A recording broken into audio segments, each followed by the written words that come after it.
앵콜 안 받아주시네요? 네? 앵콜 여러분들이 해주셨는데,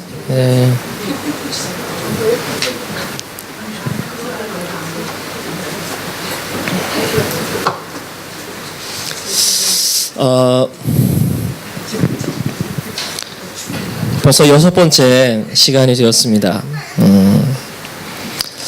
이제 어느 나라로 갈까요? 네, 갈 데가 로마밖에 없습니다. 이제 로마로 이제 가야 되는데, 로마 제국에 대해서 걸려 있는 성경은 어디일까요? 로마서 하나일까요? 달랑 하나? 네, 사실은 마태복음부터 계시록까지 27권이 다 관련되어 있습니다. 로마 제국과. 그러니까 우리가 성경을 좀 더 잘 이해하기 위해서는 로마를 아는 것이 도움이 되겠죠. 네, 틀림없이 도움이 된다고 생각합니다. 그래서 로마의 문화가 어떤 문화였고, 또 로마 제국 때의 노예 제도는 어땠고, 왜냐하면 빌레몬서에 바로 나오거든요. 빌레몬서에.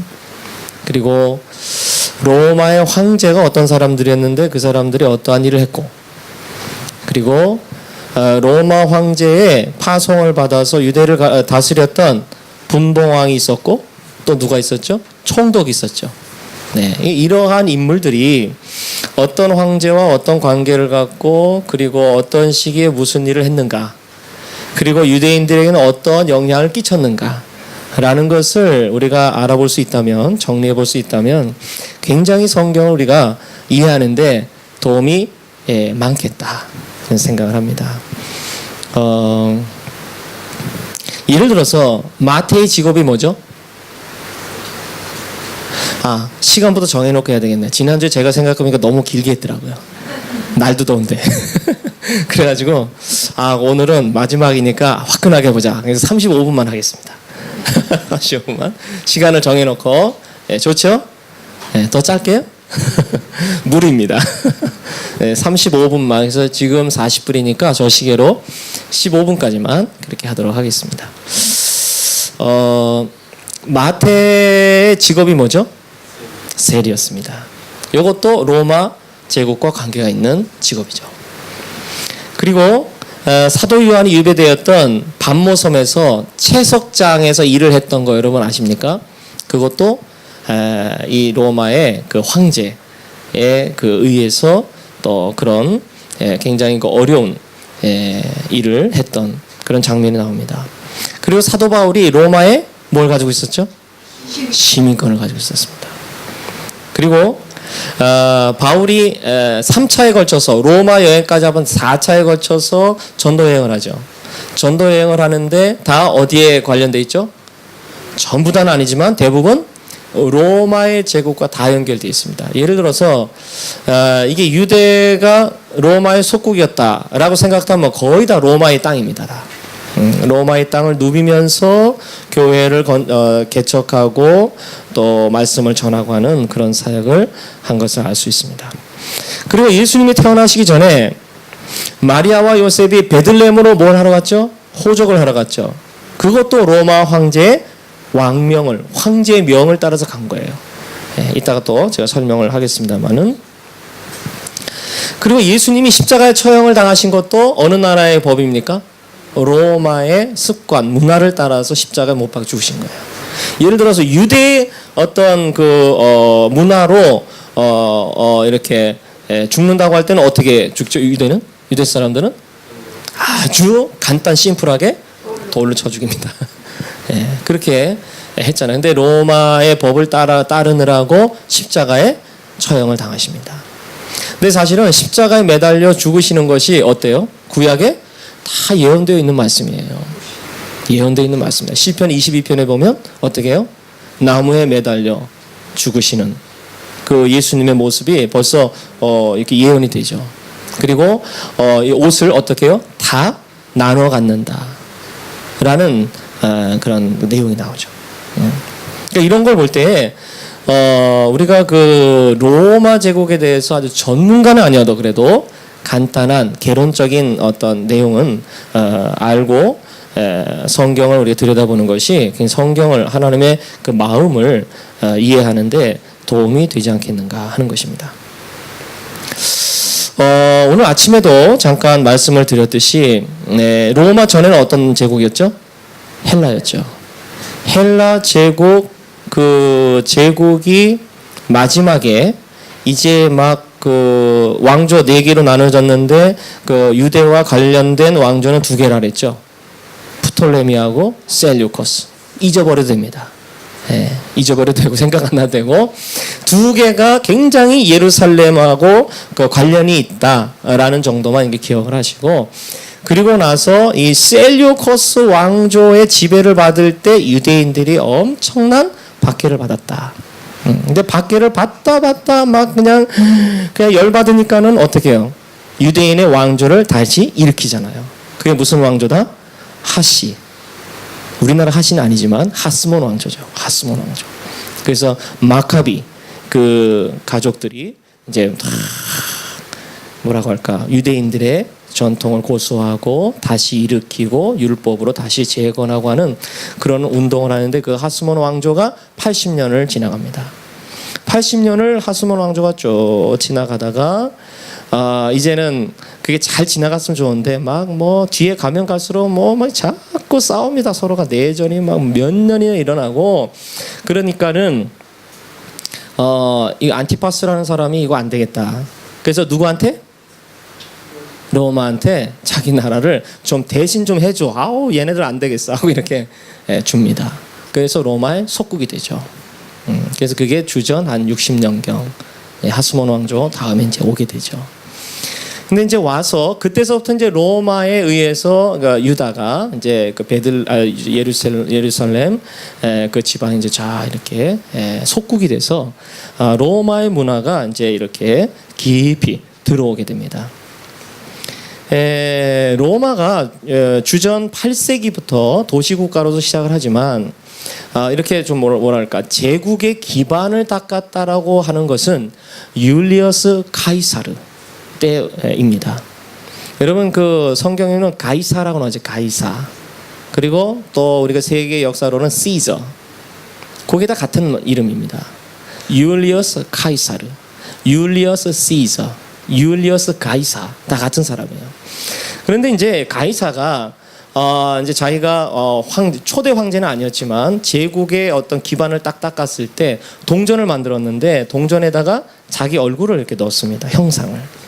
그래서 유대인들 중에 일부는 예수님께 와가지고 어떤 뭔가 꼬투리를 잡으려고 예수님한테 꼬투리를 잡으려고 동전을 보여주면서 이 동전을 이걸 로마한테 바쳐야 되느냐 안 해도 되느냐 이렇게 물어본 적 있죠. 그 예수님 뭐라 그러죠? 네 마음대로 해거라. 그런데 뭐라 그러죠? 그게 이제 그 말이에요. 왜냐하면 유대인들 중에 이제 일부는 이런 생각을 했었어요. 왜냐하면 그 동전에 얼굴이 그려져 있잖아요.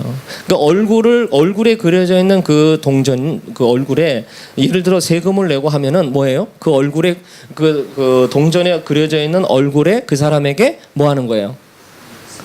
그 사람을 숭배하는 거죠. 이렇게 생각했다 이거예요. 그래서 만약에 예수님이 이걸 어떻게 해야 됩니까? 그럴 때 이거 동상이 그려져 있는데 아니면 그냥 다 갖다 줘 가이사한테 그러면은 이거는 안 된다 이거지. 응? 가이사를 우상 숭배화하는구나. 그래야지 이단 취급을 하려고 그러는 거예요. 그 다음에 또 한편으로는 로마에다 세금을 내야 된다고 얘기하면 뭐라 그럴까요? 응? 그러면은 안 된다 그러면 참 로마에다가 세금을 내면 안 된다 그러면 뭐라 그럴까요? 반역자로 몰려서 그냥 붙들고 가는 거예요. 그러니까 예수님 뭐라 하셨어요? 가이사의 것은 가이사에게, 하나님의 것은 하나님께. 그 맞는 말이죠. 그래서 이제 그런 이제 일이 있었고 그 율리어스 카이사르의 양자가 있었는데 그게 누구냐면 옥타비아누스입니다. 옥타비아누스가 로마의 초대 황제가 돼요. 초대 황제가 되는데 이 옥타비아누스가 굉장히 뭐라고 할까 그 아들이 없었어요. 이 아들이 중요하잖아요. 아들 후계자로 삼아야 되니까. 근데 이제 옥타비아누스에게 아들이 없어가지고 아들이 없는 옥타비아누스가 이제 양자를 드리죠. 양자를 드리는데 이제 어떻게 드리냐면은 요걸 이제 조금 역사를 좀 알면은 우리 성경을 이해하기가 좋습니다. 옥타비아누스에게 딸이 하나 있어요. 율리오라고 하는 딸이 하나 있었는데 그 리비아라는 여자가 너무 이뻤나 봐요. 저는 본 적이 없지만. 근데 그 여자가 19살인데 역사에 보니까 19살인데 아들이 3살짜리가 있고 임신을 또 하나 했어. 근데 그 남편을 콱 눌러버리고 뺏어옵니다. 그 자기 아내를 삼아요. 옥타비아누스가. 그래서 근데 그 사이에서 아들을 못 낳아요. 아들을 못 낳으니까는 이 자기 외동딸 하나 있었죠. 율리오를 자기 친한 친구에게 시집을 보냅니다. 그러니까 아버지 같은 남자에게 시집을 간 거예요. 딸이. 갔는데 아들 둘을 낳아요. 둘을 낳는데 이 아이가 둘이 어렸을 때 죽고 말아요. 자, 그러면 이제 옥타비아누스는 자기 그 황제권을 물려줄 아들이 있나요, 없나요? 없어요. 더 이상 가능성 있는 아들이 없네요. 누구만 남았죠? 아까 리비아가 결혼을 해가지고 3살 난 아들 데리고 오네. 걔만 남은 거예요. 걔만.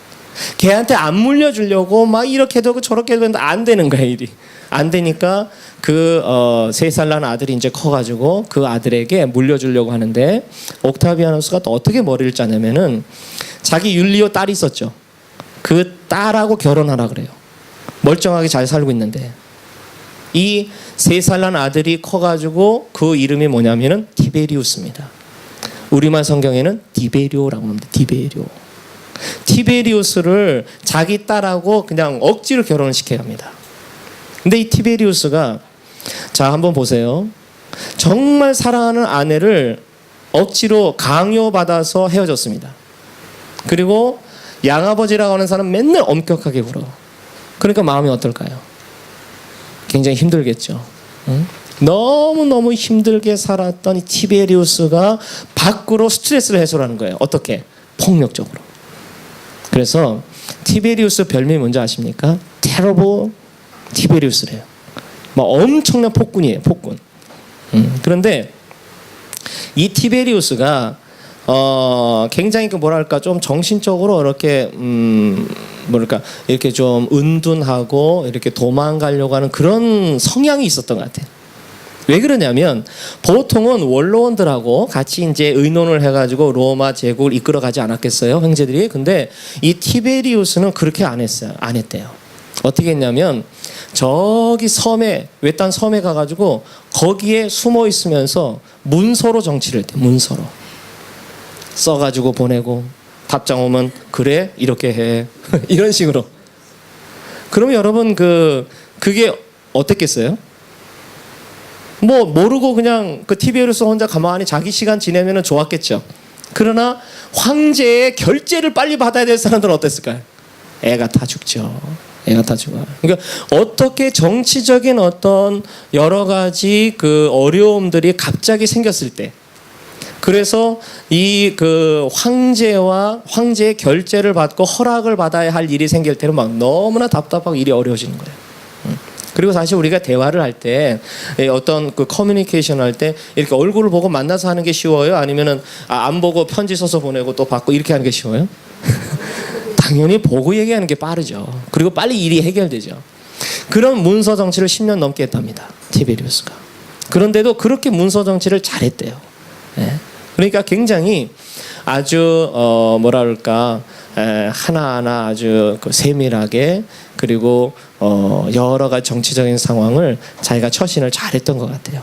네. 이제 그렇게 정치를 했던 사람이 이제 티베리우스인데, 티베리우스 시대 때 유대를 다스렸던 총독이 있어요. 그 총독이 누구냐면 빌라도입니다. 빌라도. 근데 빌라도 그 다음 총독 누구죠? 벨릭스, 그 다음 베스도. 성경에는 총독 3명이 나오잖아요. 3명이 나오는데 이 그 티베리우스의 이제 파견을 받아가지고 총독으로 일을 하는데, 이 빌라도는 굉장히 아주 그 보통 이게 그 고민스러운 게 아니에요. 왜냐하면 아니 황제는 나타나지도 않고 내가 가서 보지도 못하고 근데 결제는 빨리빨리 받아가지고 내가 이 유대를 다스려야 되잖아요. 총독이. 응? 그러니까 너무 막 그냥 예민하고 막 힘든 거예요. 예? 거기다가 여러분 그 유대 그 지방에 명절이 되면 밀란이 많이 일어났습니다. 밀란. 왜냐하면 여러분 명절을 지키기 위해서 흩어져 있던 디아스포라 유대인들이 각국에서 예루살렘으로 찾아오잖아요. 찾아오죠. 찾아와가지고 제사도 드리고 또 그간에 있었던 얘기도 서로 나누고 정보도 나누고 뭐 이야기 뭐 여러 가지 있지 않겠습니까? 그러다가 그래 그놈 죽여버리자 뭐 이런 식으로 밀란이 나는 거예요. 예? 그래서 이 사실 그 유대 지방에 총독을 하는 것은 굉장히 어려운 일이었다고 합니다. 왜냐하면 다른 나라 같으면 보통 왕이 그냥 이렇게 파견이 돼가지고 하잖아요. 다스리잖아요. 근데 유대는 너무 독특하게 분봉왕이 있고 총독이 또 있는 거예요. 그러니까 이 그 왕도 있고 총독도 있고 거기다가 대제사장들 세력이 얼마나 막강했습니까? 네, 그 당시에. 그러니까 총독도 그렇고 분봉왕도 그렇고 이거 굉장히 정치를 하기 굉장히 까다로웠었다. 어려웠었다 하는 기록들이 참 많이 나오고 있습니다. 그래가지고 이제 그런 어려운 그런 정치적인 상황 속에서 빌라도가 이제 머리를 하나 짜낸 거죠. 밀란이 많이 일어나니까 죄수 하나를 풀어주면 어떻게 될까요? 살려주면 확 집중되겠죠. 왜냐하면 살려주니까 죽을 사람이 살아나니까 어때요?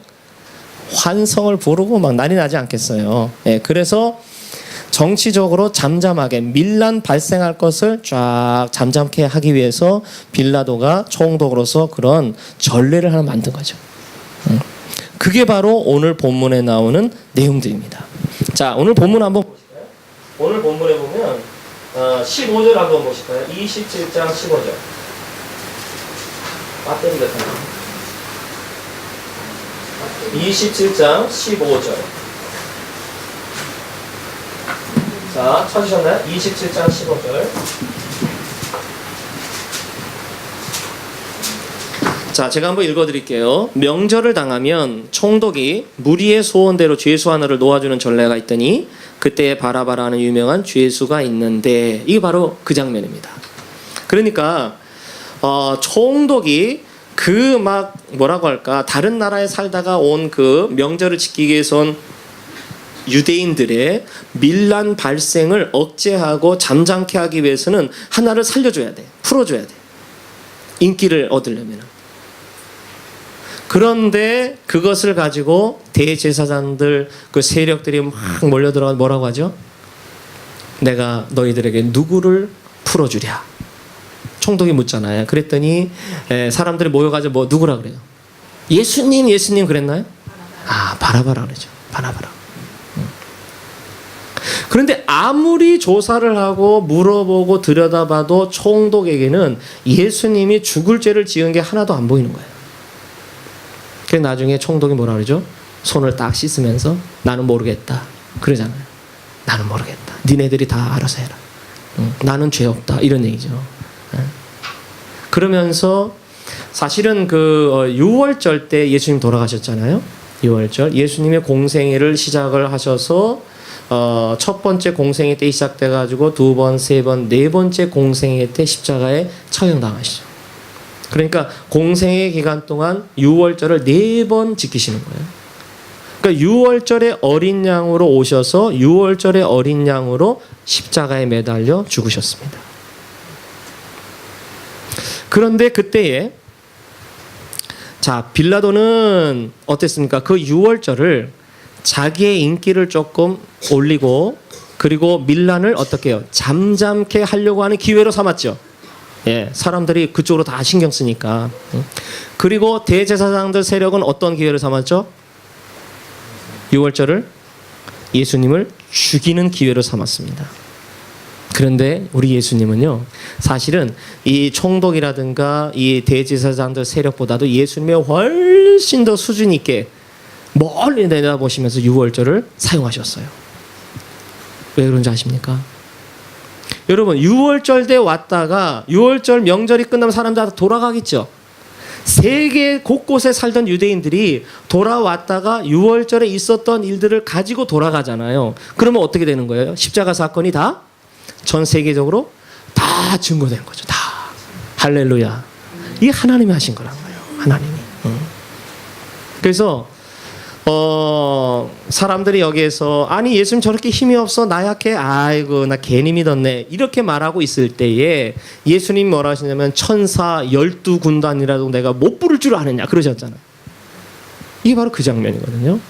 여러분 군단이라고 하는 것은 로마 군대의 용어인데 한 군단이 6,000명이었대요. 6,000명. 그래서 로마의 총사령관은 6군단을 다 거느릴 수가 있었대요. 그럼 얼마예요? 36,000명이죠. 그런데 예수님은 얼마?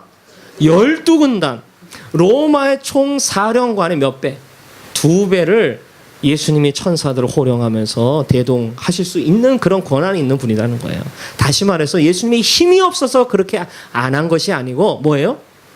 하나님의 말씀을 이루어 나가기 위해서 예수님은 지금 뭐 하시는 거예요? 지금 6월절의 어린 양으로 이제 죽음의 길을 가시는 거죠.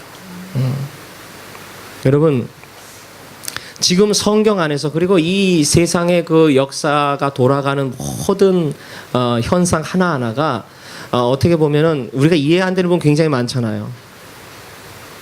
참 많은 것 같아요. 왜 그랬을까? 왜 저런 일이 일어나지? 이해가 안 되는 이해가 되는 것보다 이해가 안 되는 게 훨씬 더 많은 것 같아요.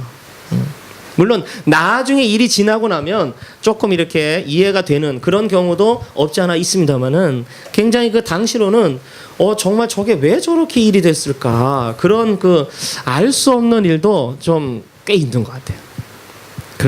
그러나 그 안에도 하나님께서 비밀스러운 당신의 뜻을 이루어가고 계셨다는 것입니다. 우리 인간이 모를 뿐이지 그걸 통해서 모든 현상들을 통해서 하나님은 당신의 거룩한 뜻을 이루어가고 계셨다는 것입니다. 그래서 저와 여러분이 이 하나님의 뜻을 하나님이 이루어가신다고 하는 것을 우리가 늘 기억하고 늘 그것을 좀 발견하고 또 주님 앞에 정말 머리를 조아릴 수 있는 그런 기회가 될 수 있기를 바랍니다. 이제 황제가 아까 어떤 황제까지 했죠? 옥타비아누스까지 했죠. 이제 옥타비아누스부터 이제 아킬레오 쭉 해서 이제 그 네로까지 이제 이따가 이제 말씀을 드릴 건데 거기에 앞서서 그 뭐죠? 헤롯. 헤롯에 대해서 좀 말씀을 좀 드리도록 하겠습니다. 헤롯 하면 성경에 여러 명 나오죠. 다 똑같은 헤롯인가요? 아니라는 거예요. 그래서 헷갈리기 쉽습니다. 이게 도대체 어디가 붙어 있는 헤롯인가? 그러니까 요거를 제가 조금 이렇게 좀 구분을 해 드리겠습니다. 먼저 헤롯 대왕이 나옵니다. 헤롯 대왕. 아까 그 누구죠? 필리포스 2세라는 다시 말해서 그 하스몬 왕조가 거의 막을 내릴 무렵에 총리 역할을 했던 사람이 필리포 2세입니다. 근데 그 사람이 이제 그 로마에 이제 조금 기반을 잡고 그럴 때에 이 필리포 2세가 어느 동네를 이제 이렇게 뺏었습니다. 뺏었는데 그 금광이 발견됐대요.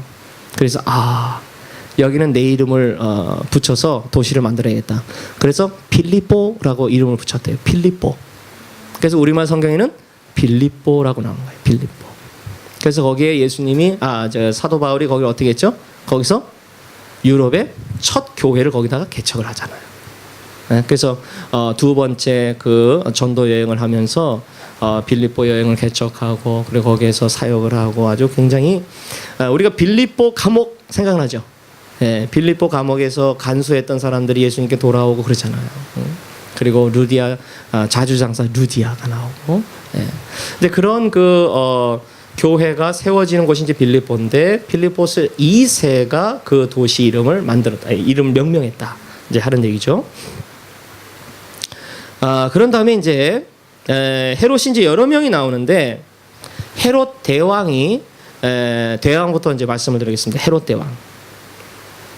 이 헤롯 대왕은 주전 37년부터 4년까지 유대를 다스리는데요. 그런데 헤롯 대왕의 업적이라고 한다면은 성전을 지었다는 거예요. 성전. 그래서 일명 헤롯 성전이라고 하기도 하고 삼성전이라고 합니다. 삼성전. 왜 그러냐면 여러분 이스라엘 역사를 놓고 볼 때 제일 먼저 성전 언제 세웠죠? 누가 세웠죠? 솔로몬. 솔로몬이 성전을 짓잖아요. 엄청 거대하게 지었다 성경 기록하죠. 그 다음에 두 번째는 페르시아에서 귀환을 한 사람들이 수르바벨 총독과 함께 성전을 짓죠. 아주 뭐라 그럴까 소규모 너무나 초라하게 지은 성전이었지만 성벽 재건하고 그러죠. 그랬지만은 두 번째 성전을 이제 재건합니다. 이름이 수르바벨 성전입니다. 그게 이제 2성전이죠. 3성전이 바로 헤롯 대왕이 이렇게 건축한 성전인데 이 규모는요 어마어마했다고 합니다. 46년 동안 걸렸는데 아직도 여기저기 막 장식하고 그러고 있었대요. 46년이 걸렸는데도. 그래서 예수님이 그 예루살렘 성전을 바라보면서 내가 저 성전을 어떻게 해요? 하루아침에 무너뜨리고 3일 만에 다시 그런 말씀을 하신 적이 있죠. 그러나 원래는 예수님이 그 성전을 말한 게 아니고 건물을 말한 게 아니죠. 당신의 죽으시고 부활하실 것을 예수님이 미리 말씀을 해주신 거죠. 자, 어쨌든 예루살렘 성전의 높이가 12m였고 돌 한 개가 7m였답니다. 엄청 크죠. 어마어마하게 큰 그런 규모로 성전을 지었다고 합니다. 그 성전을 지은 사람이 헤롯 대왕입니다. 헤롯 대왕. 헤롯 대왕 이외에도 헤롯이라는 이름이 붙어 있는 분봉왕들이 굉장히 많이 등장합니다. 먼저 헤롯 아킬레오입니다. 아킬레오. 마태복음 2장 22절에 보면은 예수님이 이제 그 뭐라고 할까 2살 아래로 다 죽인다고 남자인 다 죽인다고 그래가지고 예수님하고 요셉하고 마리아가 이집트로 잠시 이렇게 피신을 하죠. 피신을 했다가 이제 다시 돌아올 때에 꿈을 꾸다가 꿈에 어떻게 하죠? 갈 길로 돌아가지 말고 어디로요? 갈릴리로 돌아가라. 그래서 갈릴리로 갑니다. 응? 헤롯 대왕이 죽었지만 그 다음 왕이 왔는데 그 왕이 너무 포악하다. 위험하다. 그리 가지 말고 갈릴리로 가라. 그래서 예수님 이렇게 자라나신 고향이 어디예요? 나사렛이 나사렛. 갈릴리 나사렛. 예. 그래서 예수님이 베들레헴에서 태어나셨지만 어디서 자라신 거예요? 네, 북쪽에 자라신 거죠. 자, 그가 바로 헤롯 아킬레오입니다. 아킬레오. 너무 뭐라 그럴까 폭력적이고 했기 때문에 참다 못한 유대와 사마리아 귀족들이 로마 황제에게 이 사람 좀 쫓아내라고 그래가지고 결국은 헤롯 아킬레오가 주후 6년 AD 6년경에 쫓겨났다고 합니다. 그 다음에 헤롯 안티파스인데 예수님이 저 여우 같은 놈 이런 말씀을 한 적 있죠. 여러분 생각나십니까? 같은 놈은 제가 붙인 거고 여우라고 했습니다. 여우. 그런데 왜 그랬냐면 이 안티파스가 자기 동생 헤롯 빌립 1세인데 이 동생의 와이프를 어떻게 했어요? 뺏어왔습니다. 역사에 보면 이런 게 많은 것 같아요. 욕심에는 한계가 없어요. 자, 그런데 그래서 동생이 아니었던 헤로디아를 데리고 와서 결혼을 하죠. 그런데 사건이 발생합니다. 세례 요한이 뭐라 그래요? 아이고 잘하셨습니다. 이렇게 축하를 해줘야 된다. 그렇게 안 했죠. 뭐라 그랬어요? 당신이 인간이냐? 네가 그러고도 밥 세끼 먹냐? 이런 거예요. 당신은 너무나 큰 잘못을 했다. 그러면 안 된다. 그러니까 헤롯 안티파스에게 요한이 죽잖아요. 순교를 당하죠. 그래서 예수님의 공생의 3년을 기록을 할 때 헤롯 왕이 바로 이 헤롯 안티파스입니다. 자, 그 다음에 헤롯 빌립 2세인데 헤롯 빌립 2세는 가이사랴 빌립보라는 지방이 있죠. 여러분 생각나십니까? 가이사랴 빌립보라고 그 동네 이름을 명명한 사람이 헤롯 빌립 2세입니다. 가이사랴는 가이사 그 황제 이름을 따고 빌립보는 자기 이름 따고 그래서 가이사랴 빌립보라고 이렇게 이름을 지은 거죠. 이 헤롯 빌립 2세는 굉장히 온순하고 사람들의 존경을 많이 받았던 그런 사람이라고 알려져 있습니다. 그 다음에 헤롯 아그리파 1세입니다. 아그리파 1세는 사도행전 12장이 나오는데 사도 야고보를 처형했고 사도 베드로를 옥에 가뒀던 사람입니다. 그리고 백성이 열렬히 같이 환호를 할 때 하나님께 영광을 돌리지 않다가 결국은 벌레에게 먹혀 죽고 말았습니다. 그가 바로 헤롯 아그리파 1세입니다. 그 다음에 아그리파 2세인데 1세가 죽자 그의 아들 이제 헤롯 아그리파 2세가 17살의 어린 나이로 이제 왕이 됩니다. 너무 어렸기 때문에 이때부터 유대가 거의 로마 총독 관할하에 이제 들어가게 되죠. 이제 분봉 왕이 왕 행세를 잘 못해요. 행세를 잘 못하고 총독이 이제 알아서 막 이렇게 끌고 가는 그런 체제가 돼버리고 맙니다. 사실은 이 헤롯 가문이요 유대인입니다. 유대인.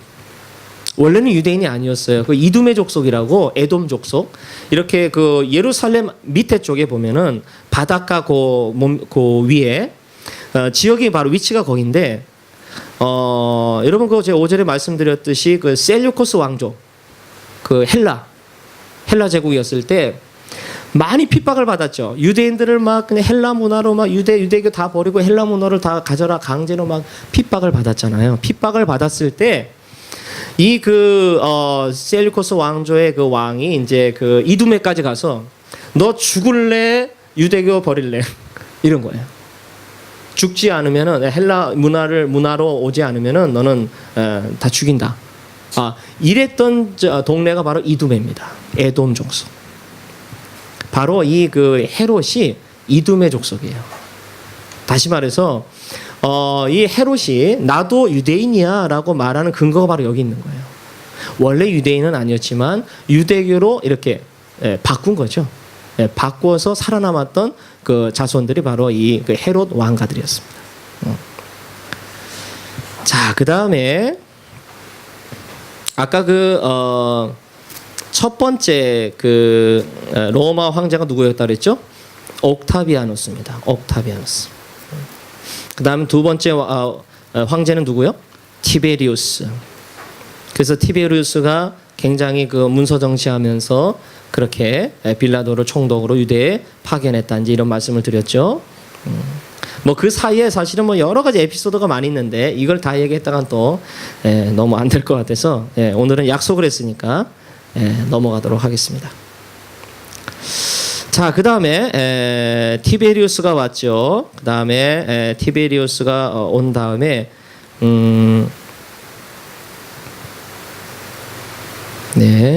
아까 6월절에 대해서 말씀을 드렸죠. 6월절의 말씀을 드리면서 총독이 둘 중에 하나를 어떻게 해요? 살려주겠다. 그래서 그 전례를 남겨서 하나를 살려주면서 어떻게 해요? 밀란 일어나는 것을 잠잠케 하는 그렇게 정치적인 도구로 썼지만 근데 그때 그 사내들인 공회 여러분 그 유대 사회를 이렇게 정치적으로 행정적으로 종교적으로 이렇게 컨트롤을 하고 있었던 그 뭐라 할까 장치라고 할까요? 제도라고 할까요? 이게 바로 사내들인 공회입니다. 그러니까 사내들인 공회에서 결정을 하면 결정도 다 집행이 되는 거고 사내들인 공회에서 용서해주면 다 용서가 되는 거예요. 그런데 귀족들이 모여가지고 이제 공회 회원을 이제 이렇게 성립을 했는데 사내들인 공회에서 예수님을 언제 처형을 할 것이냐를 놓고 굉장히 회의를 했던 모양입니다. 어떻게 되냐? 명절이 다가왔는데 명절에 하면 밀란이 일어난다. 소요가 일어난다. 골치 아프니까 하지 말자. 그런데 누가 나타나죠? 유다가 나타납니다. 가룟 유다. 가룟 유다가 나타나 대제사장에게 내가 은 30에 팔을 테니까 나한테 맡겨줘라. 그래서 겟세마네 동산에서 기도를 하고 나오시는 그 예수님을 만나서 입을 맞추잖아요. 아마 세상에서 가장 씁쓸한 그 입맞춤이었을 것 같아요.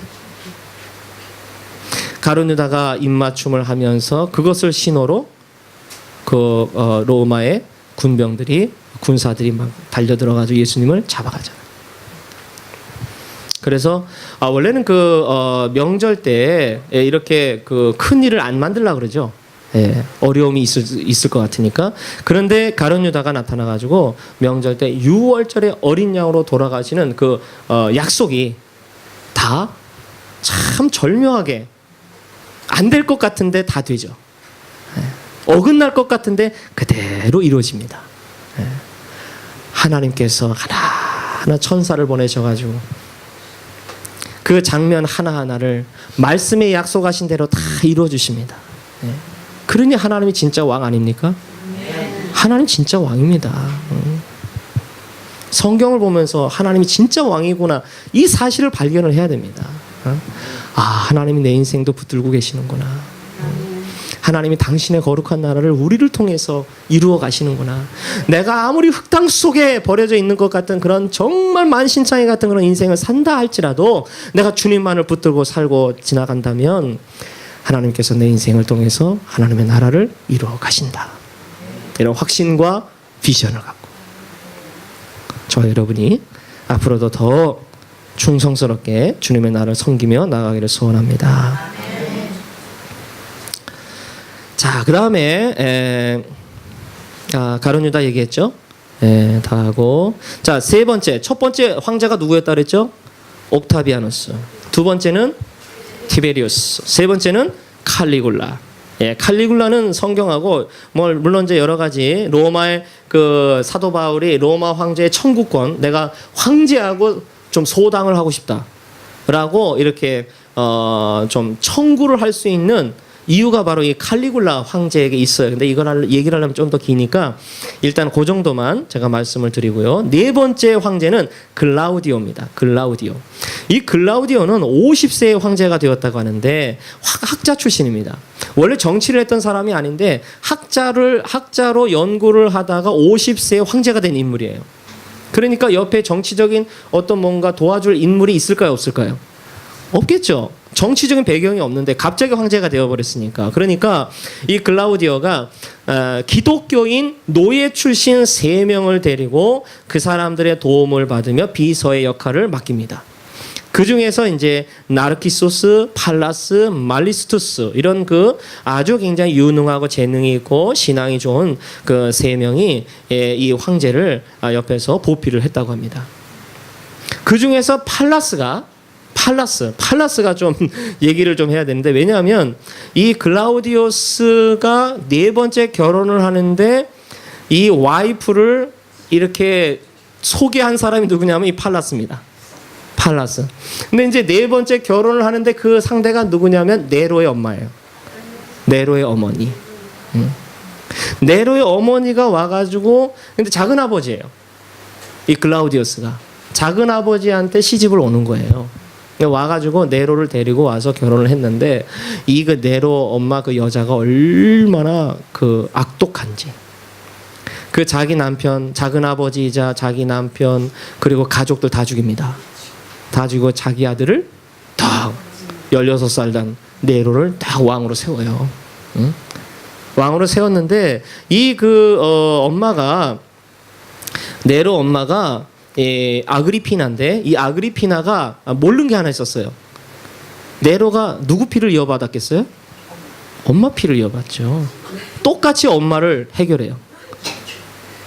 어떻게 하냐면 이 네로 엄마 아그피나스가 네로를 얼마나 막 들들 볶았는지 이래라 저래라 그러면 안 돼 돼 막 이러면서 들들 볶으니까 네로가 막 열이 받은 거야. 누구 피 이어받았다고요? 엄마 피. 엄마를 바닷속에 집어던집니다. 근데 바닷속에서 살려고 막 엉금엉금 나오는 거를 자객을 보내 그냥 죽여버립니다. 야, 이래가지고 이제 네로가 자기 이제 세상을 만난 거예요. 그래서 이제 이 네로가 황제로서 이제 다스리게 되는데, 여러분 네로의 어렸을 때, 아이고 큰일 났네. 저거 누가 돌려놨죠? 저 왜 이렇게 빨리 지나갔지? 제가 평생에 한 번만 제가 더 거짓말 하겠습니다. 10분만 더 하겠습니다. 10분만. 네. 네, 바쁘신 분들은 그냥 살짝 가셔도 됩니다. 네. 네로가 어디까지 했죠? 네, 똑같은데 네로가 어린 시절 그 꿈이 뭔지 아세요? 황제가 아니었습니다. 엄마에서 황제가 됐죠? 네로는요 가수였대요. 가수. 여러분 가수하는 사람들 끼가 있죠? 제가 작년인가 또 재작년 여러분 크리스마스 때 막 이게 막 댄싱하고 막 했죠 여러분들. 저는 안 왔는데 다 봤습니다. 이야 보니까는 누구 보니까 막 끼가 막 철철 넘치더라고. 저 끼를 숨기고 어떻게 살았을까. 이야 대단했습니다. 아주 대단했어요. 이 네로가요 끼를 주체를 못한 거예요. 가수를 하고 싶어서 막 노래하고 싶어가지고 황제가 됐는데 막 여기저기 다니면서 사람들 앞에서 막 무대에 서가지고 막 노래 부르고 막 그런 거예요. 26살 때. 그랬는데 그때가 이제 64년인데 주후 64년인데 큰 화재가 났네. 여러분 아시죠? 큰 대화재가 났어요. 엄청나게 났는데 그게 이제 7월 18일과 19일. 예. 자, 어쨌든 64년 7월 18일과 19일 이틀 딱 불이 났는데 얼마나 그 피해가 컸는지 몰라요. 엄청난 피해를 가져다 줬는데 이 그 악성 루머가 막 돌아다니는 거예요. 저거는 필시 네로 황제가 불질렀다. 네로 황제가 그 불이 난 중에도 막 여기저기 다니면서 휘파람 불면서 노래 부르고 다녔다. 막 이러면서 악성 루머가 막 일어나니까 네로 황제가 견디지를 못하는 거예요. 막 성격이 얌전하진 않았겠죠. 예? 엄마를 닮았는데. 그러니까는 막 그냥 이거를 못 이기는 거예요. 그래서 누구에게 이거를 전가해야 되겠다. 뒤집어 써야겠다. 생각을 딱 하는데 생각을 해보니까는 유대인들은 숫자가 너무 많아. 유대교 너무 숫자가 많아요. 기독교인들은 숫자가 적어.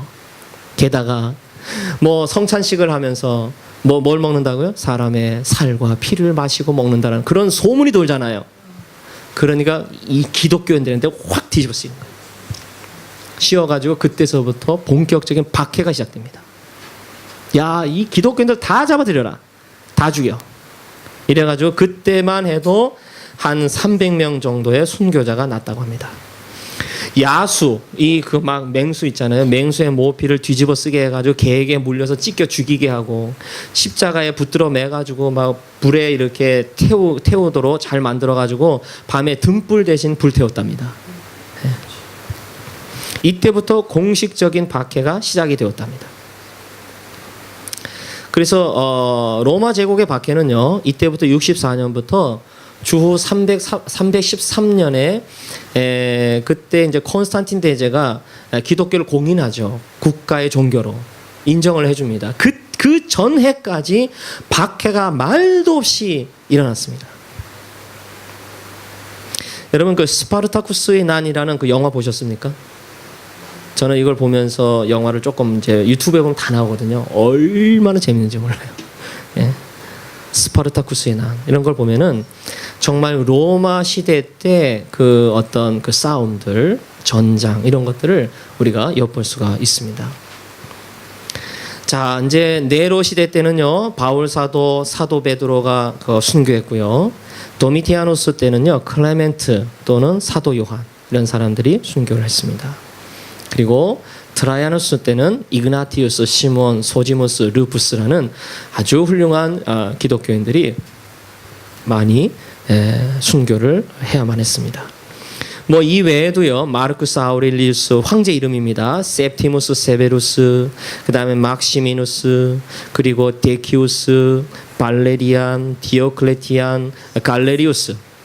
예, 이런 황제들이 이렇게 치리하고 있을 때 엄청난 기독교인들이 순교를 해야만 했었다는 것입니다.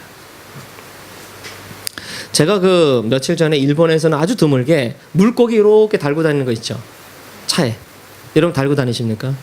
저는 일본에서는 한 번도 달고 다닌 적이 없어요. 한국에서는 다녔지만. 얼마 전에 이제 저희 동네에서 이렇게 어디 가다가 뒤 꽁무니에다가 이렇게 물고기를 딱 달고 다니더라고요. 그래서 이야, 보기 드문 거 봤다 그랬는데, 여러분 물고기가 무슨 표시인지 아십니까? 그 기원이 바로 박해를 받았던 로마 시대 때 그게 시작된 거예요. 왜냐하면 드러내놓고 기독교인이라고 밝힐 수가 없는 거예요. 기독교인이라고 만약 밝혀졌다, 그럼 쥐수새도 없이 모르게 그냥 잡아가서 다 죽여버리잖아요. 그러니까 서로 보면서 서로만 알고 이렇게 지내는 뭔가 하나 필요한 거예요. 뭔가 하나. 그거를 물고기를 그렸어요. 왜 물고기였어야 됐을까요? 사자 그리면 안 돼. 사자, 공룡, 멋있는 거, 다른 거. 근데 왜 물고기였냐면, 물고기는 의미가 있습니다. 물고기는 뭐냐면 헬라어로요, 익투스라고 하기도 하고 익수스라고 하기도 하는데, 하여튼 아이는요 예수스 해가지고 예수입니다. 예수. 그 다음에 엑스, 헬라어예요 다. 이거는 X는 뭐냐면 크리스토스 해가지고 그리스도입니다. 그러니까 예수 그리스도, Jesus Christ is, 이런 뜻이에요. 그 다음에 IX 세타 있죠. 세타. 이 세타는 세우 그래가지고 God's, 하나님의란 뜻입니다. 그 다음에 Y가 있어요. 네 번째 Y는 Theos 해가지고 아들이란 뜻이에요. Son. 그러니까 익투스, 세타, 피오스 하면은 God Son이죠. 그 다음 맨 끝에 시그마. 시그마는 뭐냐면은 소테리아. 그래서 Savior입니다. 그러니까는 뭐예요? 그 구원자. 그러니까 요 네 개를 정리하면 뭐냐면 Jesus Christ is our Savior. God's Son. 하나님의 아들이신 우리의 구원자입니다. 신앙 고백이에요, 그게.